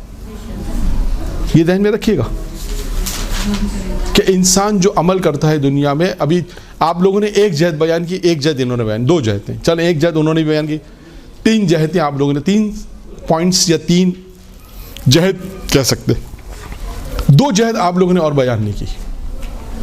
آپ لوگوں کا دیکھیں, آپ ترتیب سے رکھیں. نمبر 1 کیا ہوا؟ انسان کی اپنی ذات. نمبر 2 دوسرے افراد, ماں باپ, بہن بھائی, دوست احباب, رشتہ دار. چلے تیسرا معاشرہ, جو انہوں نے کہا ٹھیک ہے معاشرہ بھی. 2 چیزیں اور ہیں. آپ کا عمل جس کا فائدہ آپ کو بھی پہنچے گا, دوسروں میں آ گیا نا, بہن بھائیوں میں, اولاد میں, بیوی بچے سب اس میں آ گئے, سب آ گئے اس میں. دوسری چیز یعنی چوتھا فائدہ ہے محرومین. بے شک, بے شک. یعنی آپ کا ایک اپنا عمل, یعنی سورہ فاتحہ پڑھ آپ رہے ہیں کس کے لیے؟ اس کو فائدہ پہنچے گا اور آپ کو بھی پہنچے گا. تو آپ کا دیکھیں ایک انسان کا عمل کتنے ہو گئے؟ 4. 5واں بھی ایک ہے, اہل بیت. اہل بیت یعنی دیکھیں نہیں امام زمانے کے لیے صدقہ دو, نہیں کہتے. امام زمانے کے لیے نیابت میں آپ حج کریں, نہیں کہتے. امام عمرہ پہ جا رہے, انسان نے اپنا عمرہ کر لیا, اب کیا کریں؟ کہتے ہیں امام کے لیے عمرہ, امام زمانے کی نیابت میں کریں. پھر جس کا دل جائے, پہلے امام دوسرے امام, مثال کے طور پہ جی تمام 14 معصومین کے لیے عمرہ کر لیا. یعنی کہنے کا مقصد یہ ہے کہ انسان اگر غور کرے تو اس کا ایک عمل 5 جہت سے یا 5 لوگوں کے اعتبار سے ہے, اور جس کا فائدہ اس تمام 5 کے اندر اس کو سب سے زیادہ فائدہ اسی کو ہی ہے. اپنی ذات کو پہنچے گا, ایک اپنی ذات کے لیے تو کام کر ہی رہا ہے, اور ان 4 میں بھی اس کو اپنی ذات کو. تو دیکھیے یہ انسان ہے کہ اگر وہ عمل انجام دے تو اس کا فائدہ پہنچتا ہے. اب میں آپ کو اس کی ایک مثال دوں, باقی اور بھی مثالیں ہیں. ایک محدث, اس نے خواب میں دیکھا, محدث ایک حدیث لکھنا رہا تھا, خواب میں دیکھا کہ لوہار, ان کے علاقے میں ایک لوہار تھا, اس کا انتقال ہوا. اور اس نے دیکھا کہ لوہار کو خواب میں دیکھا, اور دیکھا اس کا مرتبہ وہ ہے جو احمد ابن حنبل کا ہے, جو اہل سنت کے بہت بڑے عالم ہیں. ان کا مقام ان کو دیا ہوا ہے, جو ان کا ایک مرتبہ ہوگا, رتبہ ہوگا, اس لوہار کا بھی وہ رتبہ اور مقام ہے. تو یہ حیران پریشان ہو, اس سے کیا پوچھے کہ اس کا مقام مرتبہ ایسے کیسے پہنچا. خیر آنکھ کھلنے کے بعد اپنے دوستوں کو بتایا. اس کے بعد کہتے ہیں کہ چلو اس کی بیوی سے پوچھتے ہیں کہ اس کا کون سا ایسا عمل تھا کہ جو اس کو اس مرتبے پر لے گیا. ایک اور موضوع بھی انشاءاللہ کہ مرنے کے بعد وہ کون سے عمل ہیں جو لوگوں نے بیان کیے ہیں, یہ بھی ایک موضوع ہے. جیسے ابھی یہ سوال کا جواب ہے, اور بھی بہت سے, جیسے ابھی پہلی نشست میں بھی آیا تھا کہ پیغمبر نے خواب میں دیکھا تو انہوں نے مرنے کے بعد یہ بتایا کہ ہمیں مرنے کے بعد اس دنیا میں کون سے عمل کام آئے. تو خود ایک موضوع ہے, کئی لوگوں نے بیان کیے ہیں. یعنی 3 عمل ہو گئے, ابھی 2 عمل اس میں آ جائیں گے.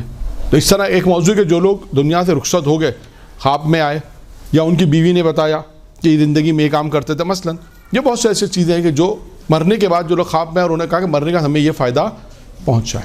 جب اس کی بیوی کے پاس گئے تو اس کی بیوی نے کیا کہا, جب بتایا کہ بھائی آپ کے شوہر کو ایسا ایسا دیکھا ہے, مرتبہ پہ دیکھا ہے, تو کہا کہ میں زیادہ نہیں جانتی تھی، اتنا جانتی ہوں کہ وہ لوہار تھا، اور جب بھی اذان ہوتی تھی تو وہ اپنا کام چھوڑ کر نماز پہلے پڑھتا تھا، نماز پہلے پڑھتا تھا، یعنی اول وقت میں نماز.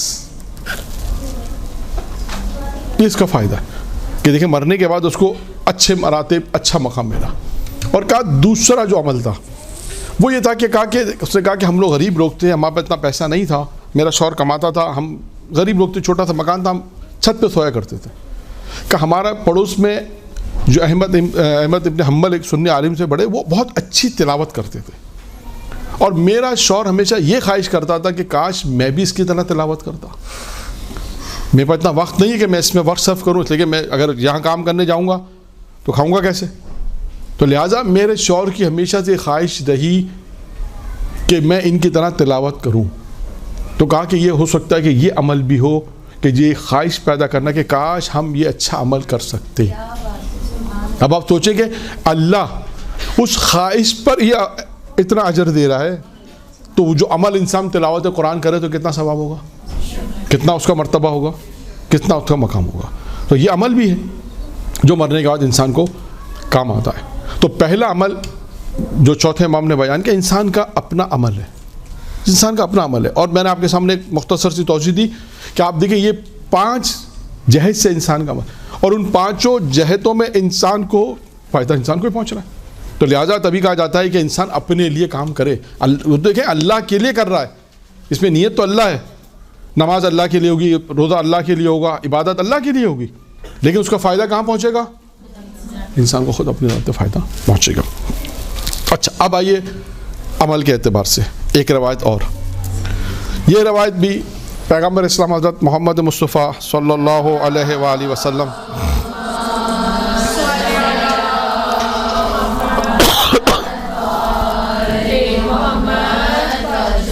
ایک شخص اللہ کے رسول کی خدمت میں آیا اور آ کے اس نے کہا کہ میں 6 چیزیں چاہتا ہوں.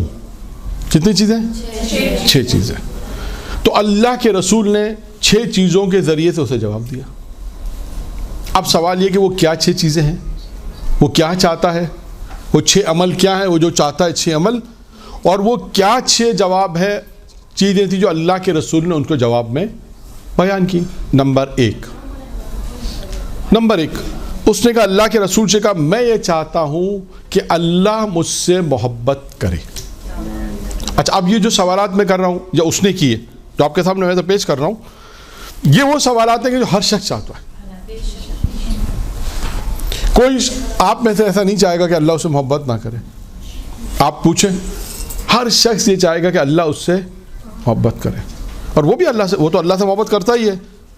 بندے کو اپنے پروردگار سے محبت ہوتی ہے، ہونی بھی چاہیے، لیکن سوال ہے کہ وہ چاہتے ہیں کہ اللہ مجھ سے محبت کرے. ایک. نمبر 2 لوگ مجھ سے محبت کریں. نمبر 3 کہا کہ میں چاہتا ہوں کہ میرے مال میں اضافہ ہو. کوئی شخص چاہتا ہے ایسا ہو جو کہ میرے مال میں اضافہ نہ ہو؟ ہر شخص چاہتا ہے میرے مال میں اضافہ ہو. چوتھا، میں چاہتا ہوں میرا بدن سالم رہے، صحت و سلامتی رہے. میں صحت و سلامتی، امیر المومنین فرماتے ہیں 2 نعمتیں ایسی جس کا انسان کو قدر نہیں ہے، ایک امن، ایک صحت و سلامتی. کہ 2 نعمتیں ایسی ہیں امیر فرماتے ہیں جس کے انسان کو قدر نہیں، جو انسان شاید جس کو نعمت ہی نہیں سمجھتا. ایک انسان کا بدن ہے، صحت و سلامتی کے ساتھ انسان کو جب قدر ہوتی ہے. خدا نہ خاصہ کسی کو دیکھے، وہ شادی کا بھی قصہ مشہور قصہ ہے کہ بہت کسی نے عالم نے واقعہ نقل کیا ہے کہ اللہ پہ ناراض ہو رہے تھے کہ اللہ نے تو مجھے اتنا غریب کر دیا کہ چپل نہیں ہے، پیسے نہیں ہے، میں چپل نہیں پہن سکا، میں اتنا پیسے نہیں ہے. تھوڑی دیر بعد توبہ استغفار کر رہے تھے. کس کو دیکھا؟ مسجد سے نکلا تو دیکھا ایک شخص کے پیر، گھٹنے سے پیر کٹے ہوئے تھے. تو کہا کہ ابھی آپ استغفار کیوں کریں؟ کہا اللہ کا شکر ہے کہ میرے پاس پیر تو ہے، میں نے دیکھا اس کے پاس پیر بھی نہیں ہے. تو دیکھیں انسان نعمت کی قدر کب کرتا ہے؟ جب وہ دوسروں کو دیکھتا ہے کہ اللہ نے مجھے یہ نعمتیں دی ہیں، تو اس کو قدر ہوتی ہے. ہاں اللہ نے مجھے اتنا صحت و سالم رکھا، بیماری سے، اتنی بیماری سے محفوظ رکھا. جب انسان خدا نہ خاصہ کسی کو ہاسپٹل جاتا ہے ملنے کے لیے تو اس کو زیادہ احساس ہوتا ہے جب وہ دوسری مریضوں کو دیکھتا ہے، تو اس سے زیادہ احساس ہوتا ہے.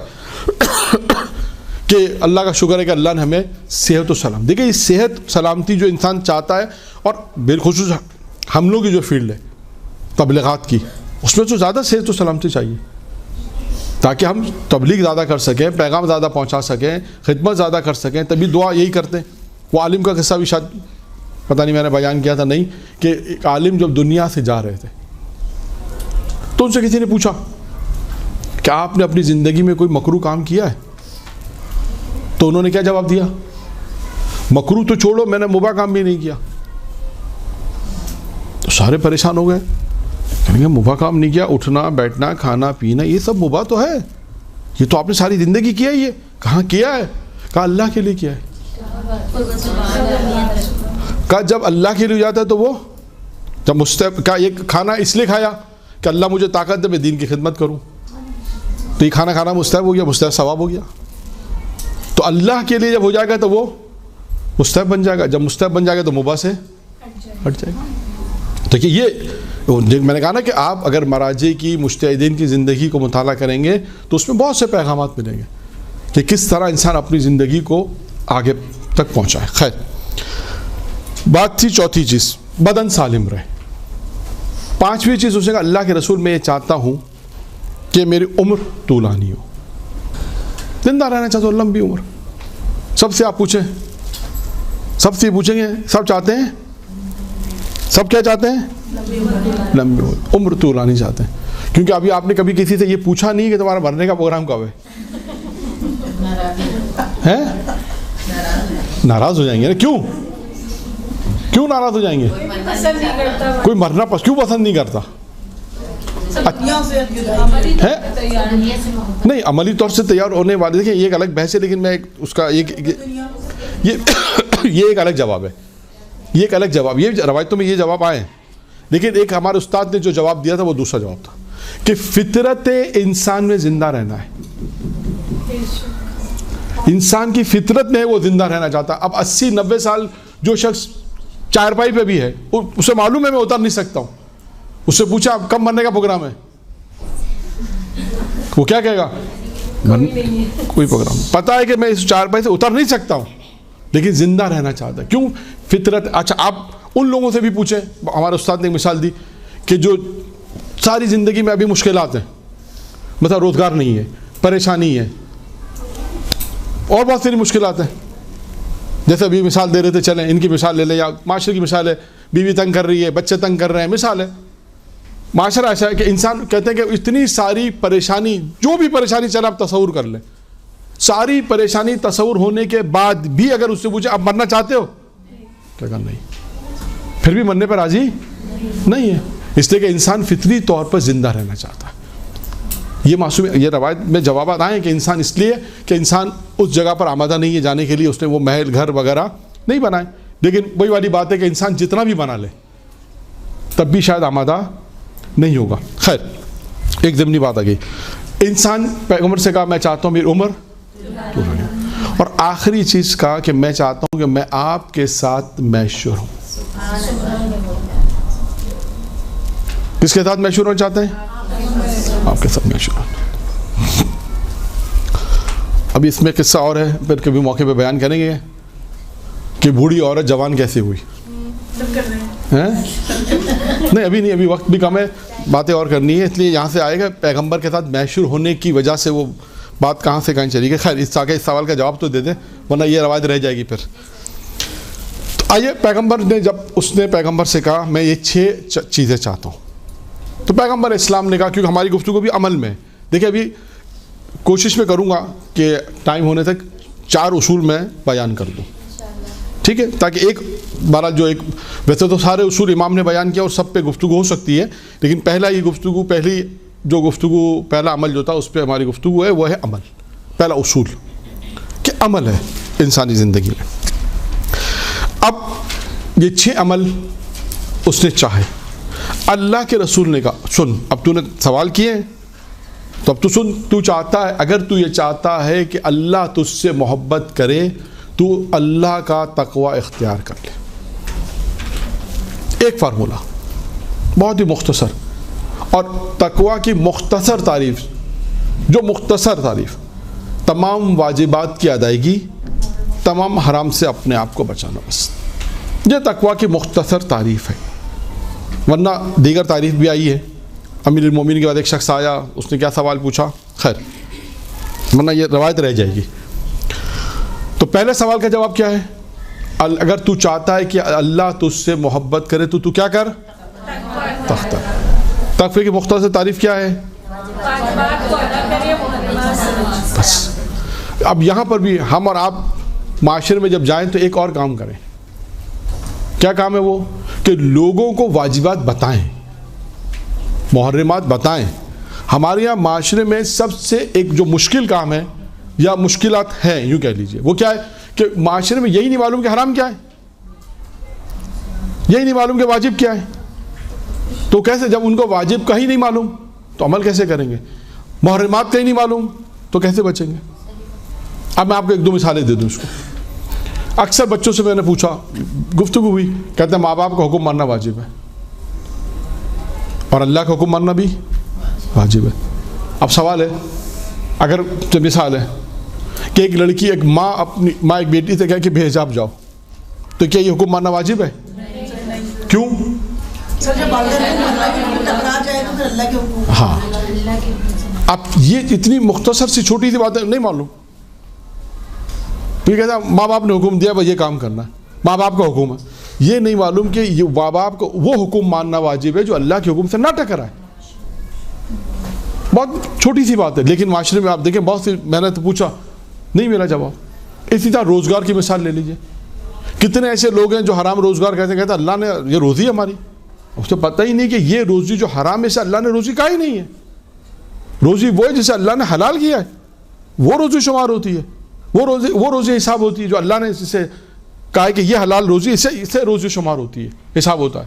وہ روزی شمار نہیں ہوتی. تو لہٰذا اہم ترین چیز جو ہے وہ یہی ہے کہ واجبات کی جو ادائیگی ہمیں کرنی ہے تقویٰ میں، پہلے ہم تو کریں گے انشاءاللہ بامید خدا. تمام واجبات کی ادائیگی، تمام حرام سے انسان اپنے آپ کو بچائے، لیکن ساتھ ساتھ جہاں تک ہو سکے اس کو بھی بتائیں کہ واجب کیا ہے اور حرام کیا ہے. اللہ سے اگر تو چاہتا ہے، اگر تو یہ چاہتا ہے کہ اللہ تجھ سے محبت کرے تو اللہ کا تقویٰ ہے، نمبر 1. نمبر 2، تو یہ چاہتا ہے کہ لوگ تجھ سے محبت کریں، تو کہا کہ لوگوں کے پاس جو مال ہے نا اس سے اپنی نگاہوں کو ہٹا دیں. مختصر جملہ یہ، جسے ہم کہتے ہیں نا لوگوں کے مال پر انسان کی نگاہیں ہوتی ہیں. ان کے پاس بہت پیسہ ہے، بہت گاڑیاں ہیں ان کے پاس، بہت بنگلے ہیں ان کے پاس. یہ نہیں ہونا چاہیے، یہ صحیح نہیں ہے.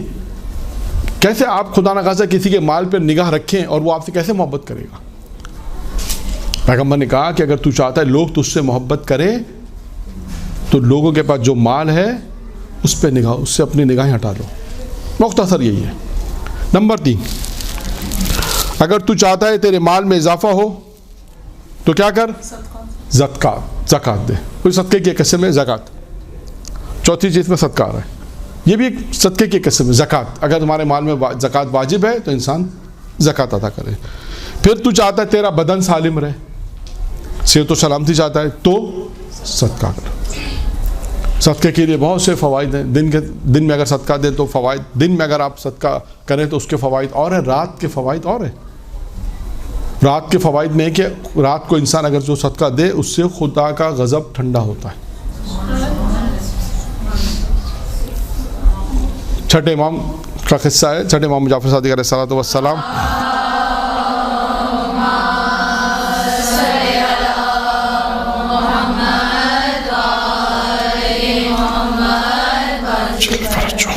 چھٹے امام کی سیرت میں اس واقعے کو ملتا ہے کہ جب رات تاریکی میں جا رہے تھے، پشت پہ کچھ چیزیں تھیں. ایک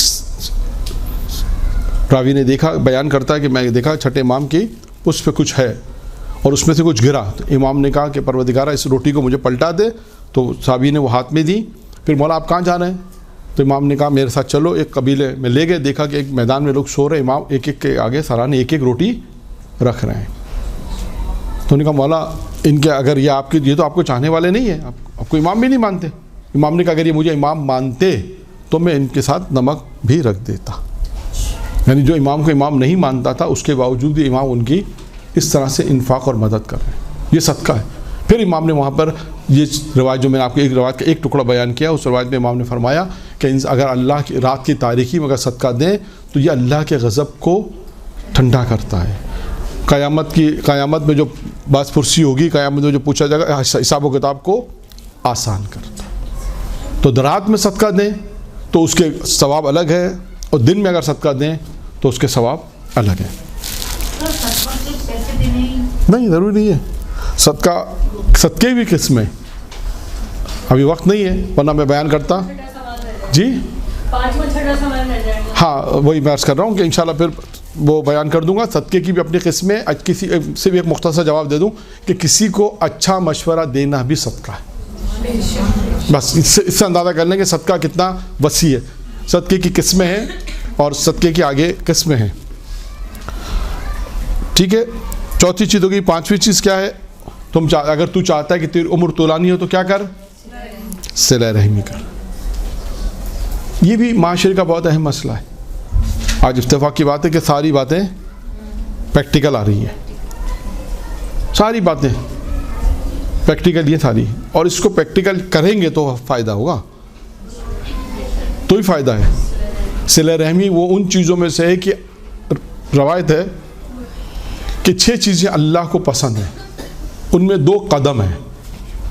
2 قدم جو ہیں ان میں 2 قدم، ایک وہ قدم جو صلہ رحمی کے لیے، وہ قدم ہے جو صلہ رحمی کے لیے انسان کا گھر سے نکلتا ہے۔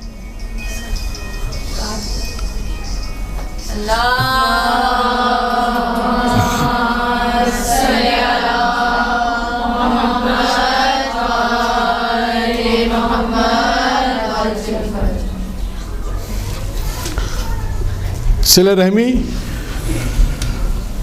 وہ چیز ہے، 2 قدم اللہ کو دنیا میں پسند ہے۔ ایک وہ قدم جو نماز کے لیے انسان گھر سے نکالتا ہے، جو نماز کے لیے انسان گھر سے قدم نکالتا ہے، یہ قدم اللہ کو بہت پسند ہے۔ اور صلہ رحمی کا کہ انسان صلہ رحمی کے لیے گھر سے نکلتا ہے کہ صلح ہو جائے، صلہ رحمی کریں، یہ قدم اللہ کو دنیا میں بہت پسند ہے۔ چھٹا اور آخری سوال کیا تھا؟ چھٹا آخری سوال کیا تھا؟ آپ کے ساتھ محشور ہونا چاہتا ہوں۔ تو پیغمبر نے کہا اگر تو میرے ساتھ محشور ہونا چاہتا ہے تو طولانی سجدے کر، اپنے سجدوں کو طولانی کر۔ کوئی بھی ذکر پڑھے، ہاں سجدہ طولانی ہونا چاہیے، سجدے کو طولانی کرے، کوئی بھی ذکر پڑھے، یعنی سبحان اللہ پڑھے، مختلف جو سجدے کو جیسے بعض اوقات نماز کے بعد جیسے ہم سجدے ہاں کرتے ہیں تو ہاں سجدے کو طولانی کرے۔ اکثر اس کی بات کرتے ہیں نا کہ شکر کا سجدہ کرتے ہیں جو ہم نماز کے دوران کرتے ہیں، اس کی بات تو نہیں طولانی سجدے کی؟ نہیں، اب یہ طولانی سجدے ممکن ہے نماز کے بھی ہوں، کیونکہ نماز میں بھی بعض اوقات انسان طولانی سجدے کر سکتا ہے، جیسے چوتھے امام کی روایت میں، چوتھے امام کی سیرت میں ہے کہ ہم سجدے امام کے طولانی ہوتے تھے، یہ بھی ہو سکتا ہے سجدے طولانی ہو۔ اچھا، اب ہم نے اپنی گفتگو کو یہاں تک پہنچایا کہ چوتھے امام نے 4 اصول بیان کیے، چھٹے امام نے 4 اصول بیان کیے۔ پہلا اصول کیا تھا؟ عمل، کہ جب میں نے یہ جان لیا کہ میرا عمل مجھے ہی کرنا ہے تو عمل مجھے ہی کرنا ہے، تو لہٰذا یعنی اب میرے الفاظ میں ہے کہ جب انسان، امام نے کہا میرا عمل مجھے ہی کرنا ہے، تو انسان عمل کی طرف توجہ کرے، میرے فرائض میں ہی انجام دوں گا، کوئی اور فرائض انجام نہیں دے گا۔ یہاں سے ہم نے اپنی گفتگو کو تھوڑا سا آپ کے سامنے وسیع کیا، عمل کے برائے کہ عمل کیا ہے، اور 6 عمل آپ کے سامنے بیان کیے۔ آئیے دوسرا اصول زندگی کا، 4 اصول ہیں۔ دوسرا اصول یہ کہ امام نے کہا کہ میں کچھ جتنا بھی میں نے یہ جان لیا، ہر ایک میں جملہ ہے، میں نے یہ جان لیا کہ میں اللہ سے چھپ نہیں سکتا، یعنی اللہ ہر وقت مجھے دیکھ رہا ہے۔ یعنی ایک اصول امام نے بیان کیا تو کہ آپ اپنی زندگی میں دیکھیں، کبھی انسان یہ خیال نہیں کرے کہ میں کبھی اللہ مجھے نہیں دیکھ رہا، بلکہ ہر وقت یہ خیال کرے کہ اللہ مجھے دیکھ رہا ہے۔ تو اس سے کیا فائدہ ہوگا انسان کو؟ گناہوں سے بچے گا، بس۔ دوسرا کیا ہے؟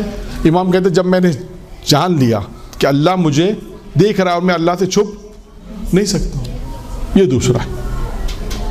یہاں پہ ٹائم کتنے بجے تک کا آپ کے پاس؟ ختم ہو گیا؟ 5 منٹ۔ جلدی جلدی ایک روایت امام حسین علیہ الصلوۃ والسلام کی بیان کر کے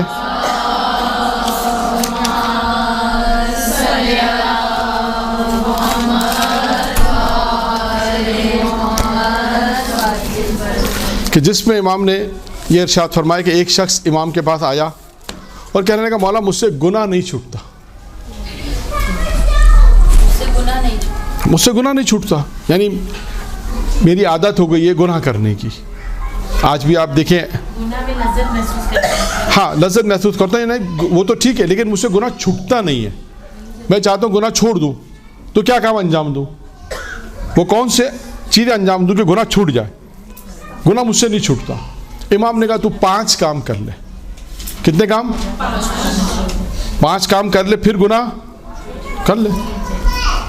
پہلی چیز امام نے کہا کہ تو ایسی جگہ جا کے گناہ کر جب تجھے خدا نہ دیکھ سکے. اس نے کہا مولا یہ تو ممکن نہیں ہے. اب یہ ہماری مثال تھی یہاں پر، یہ روایت نے کیوں بیان کی. ایک اور چیز بھی آئے گی وہ بھی ہماری اس روایت میں جو ہماری دوسری چیزوں سے مربوط ہوگی. یعنی اس نے کہا کہ مولا میں جہاں بھی جاؤں گا خدا مجھے دیکھ رہا ہے، خدا کی نگاہیں مجھ پر ہیں تو میں خدا سے چھپ نہیں سکتا، خدا مجھ پر ناظر ہے. تو لہذا تو کہا امام نے کہا اچھا ٹھیک ہے. امام نے کہا ٹھیک ہے. دوسری چیز امام نے دوسرا فارمولہ بیان کیا. امام نے دوسرا فارمولہ بیان کیا. امام نے کہا ایک اور کام کر، اللہ کی حکومت سے نکل جا. کیا کہا؟ کہا مولا یہ بھی نہیں ہو سکتا، جہاں جاؤں گا اللہ کی حکومت ہے، جہاں جاؤں گا اللہ کی حکومت ہے، یہ بھی نہیں ہو سکتا. امام نے کہا اچھا تیسرا پھر کام کر لے کہ اللہ کی روزی کھانا چھوڑ دے. اللہ کی، اس نے کہا مولا یہ بھی نہیں ہو سکتا، یہ بھی نہیں ہو سکتا. جو روزی ہے وہ کس کی ہے؟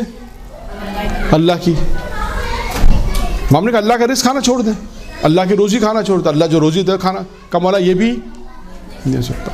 امام نے کہا چوتھا کر لے، جب ملک الموت تیرے پاس آئے تو تجھ سے کہنا کہ میری روح قبض نہیں کرو. کہا مولا یہ بھی نہیں ہو سکتا. امام نے کہا اچھا پھر 5واں کام کر لے، جب جہنم کا فرشتہ تجھے جہنم میں ڈالے کہنا مجھے جہنم میں نہیں ڈالو. اس نے کہا مولا یہ بھی نہیں کر سکتا. پھر امام نے کیا کہا آخر میں کہا 5 کام نہیں کر سکتا، اس کا اگر یہ نہیں کر سکتا تو گناہ کرنا گناہ کرنا چھوڑ. تو دیکھیے دوسرا اصول امام چھٹے امام نے بتایا کہ اللہ، میں نے جب یہ جان لیا کہ اللہ مجھے دیکھ رہا ہے، میں اللہ ایسا نہیں ہو سکتا کہ میں اللہ کی نگاہوں سے پوشیدہ ہوں، اللہ سے میں چھپ نہیں سکتا. تیسرا کہا کہ جب میں نے جان لیا کہ روزی اللہ کی طرف سے ہے، یہ روزی اللہ کی طرف سے، جب میں نے جان لیا کہ روزی اللہ کی طرف سے، تو پھر میں کیوں کسی اور کا مال کھاؤں، کیوں غریبوں کا مال لوٹ کے کھاؤں، کیوں غریبوں کا مال میں. تیسرا اصول ہے روزی اللہ کی طرف سے. 3 اصول ہو گئے. چوتھا اور آخری اصول امام نے کہا کہ چوتھا اور آخری اصول یہ کہ میں جتنی بھی زندگی گزار لوں، جتنی بھی زندگی گزار لوں، لیکن بالآخر مجھے ایک روز مرنا ہے، موت آ کے رہے گی. بس دیکھیں 4 اصول امام نے، چھٹے امام نے اپنی زندگی کے 4 اصول بیان کیے. پہلا اصول عمل کا ہے. جب میں نے جان لیا کہ میرا عمل میرے اللہ کوئی انجام نہیں دے گا تو انسان انجام. میں نے جان لیا کہ اللہ سے میں چھپ نہیں سکتا، اللہ کی نظر ہے. میں کہیں بھی اگر اپنے الفاظ میں بیان کروں، کہیں بھی میں اگر فرار اختیار کروں تو ایسا ممکن نہیں ہے، اللہ مجھے دیکھ رہا ہے، میں اللہ سے چھپ نہیں سکتا. تیسرا اللہ کی روزی، روزی اللہ کی طرف سے. جب روزی اللہ نے دینی ہے، اللہ نے معین کر دی ہے میری روزی، تو پھر میں کیوں کسی کا مال کھاؤں، پروردگار عالم نے میری روزی دے دی. اور چوتھا اور آخری اصول امام نے بیان کیا کہ میں کتنی زندگی گزار لوں، کتنا ہی زندہ رہ لوں، بالآخر مجھے موت آنی ہے. یعنی اللہ کی طرف انسان کی برگشت اللہ کی طرف سے. درود پڑھے محمد و آل محمد.